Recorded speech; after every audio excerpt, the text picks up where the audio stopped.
What if the next book you wrote wasn't just one book? What if it was 1,000 different books? 1,000,000? What if it was a unique, one-of-a-kind version for every single person who read it? Okay, I know. That sounds like something straight out of a Philip K. Dick novel. It sounds like pure science fiction. But stick with me for just a minute, because the technology that's exploding into our lives right now, artificial intelligence, is getting us closer to that reality than most people can even comprehend. And it's about to fundamentally change what it means to be an author. We're not talking about just finding and replacing a character's name with the reader's name. That's an old-school email marketing trick. We're talking about something so much deeper, so much more meaningful. We're talking about true personalization. Think about the way we write books right now. It's a process we've been using for centuries. We pour our heart, our soul, our late nights, and our early mornings into a manuscript. We craft this character we love, this plot that keeps us up at night, this message we are desperate to share with the world. But then we have to do something that hurts a little bit. We have to generalize. We have to write for a faceless target audience. We sand down the specific edges to make it appeal to a broader demographic. Maybe you're writing a thriller, and you make your protagonist a 35-year-old ex-cop because your market research says that's what sells. But what about the 60-year-old grandmother who loves thrillers, or the 22-year-old college student who stumbles upon your book? They might still enjoy it, but will they connect with that 35-year-old ex-cop on the deepest level? Probably not. The connection is there, but it's imperfect. It's like buying a suit off the rack at a department store. It fits, okay. It's the right color, it's the right style. But the shoulders are a little too wide, the sleeves a little too long. It wasn't made for you. For 500 years of printed books, we've just accepted this as a fundamental limitation. One story, one size fits all. But what if it didn't have to be that way? Let's use that suit metaphor again. What if that off-the-rack suit could magically, instantly re-stitch itself to fit every single person who tried it on? Perfectly. Let's just dream for a second. Imagine a reader downloads your new fantasy epic. On the very first page, before chapter 1, there's a simple, elegant question. In a world of shadow and light, are you guided by a burning desire for justice or a cold, patient quest for vengeance? The reader makes their choice, and based on that single click, the entire texture of the book changes for them. It's the same world you built, the same core plot you designed. The villain is the same. The final battle still happens at the Dragon's Peak. But the hero's internal monologue, their private thoughts, the way they react to betrayal, the choices they make at key crossroads, all of it is subtly shaded by their core motivation. The justice reader gets a story about protecting the innocent and upholding a moral code. Even when it's hard, the vengeance reader gets a darker story, one about obsession, about making the guilty pay, no matter the cost. Two readers, side by side, could discuss your book and feel like they read two completely different stories. And in a way, they did. They each got the version that would resonate most deeply with them. Think about it for nonfiction. Imagine a self-help book on productivity. The reader indicates their single biggest struggle is procrastination due to feeling overwhelmed. Instantly, the case studies, the examples, the recommended exercises, even the order of the chapters could dynamically rearrange themselves to focus on that specific problem. This isn't a gimmick.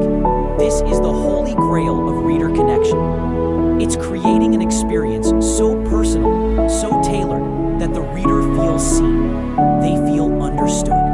They feel like you, the author, wrote this book just for them. Now, you're probably thinking, this sounds incredible. Also, completely and utterly impossible.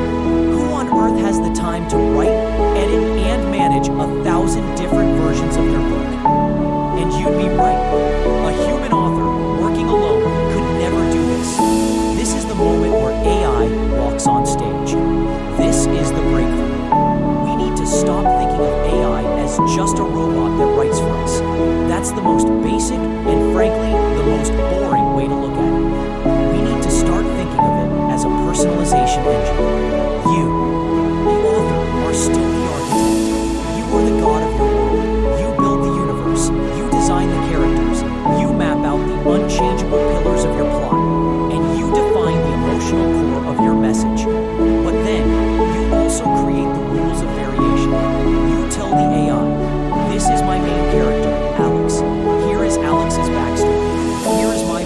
style.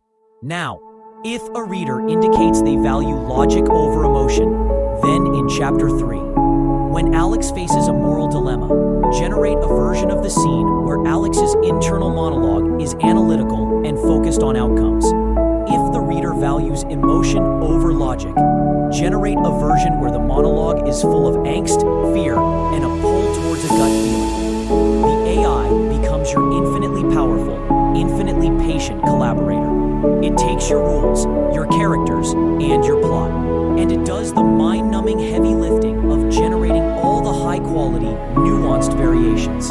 It's handling the execution of your grand vision, not replacing it. Now, I know the moment I say AI generates prose, a little alarm bell might be going off in your head. I get it. The creative world is full of fear and a lot of myths about this technology. So let's just tackle two of them head on. The first myth is that using AI is cheating, or that it's going to kill the author's creativity and soul. Let's be honest with ourselves. Is using a laptop instead of a typewriter cheating?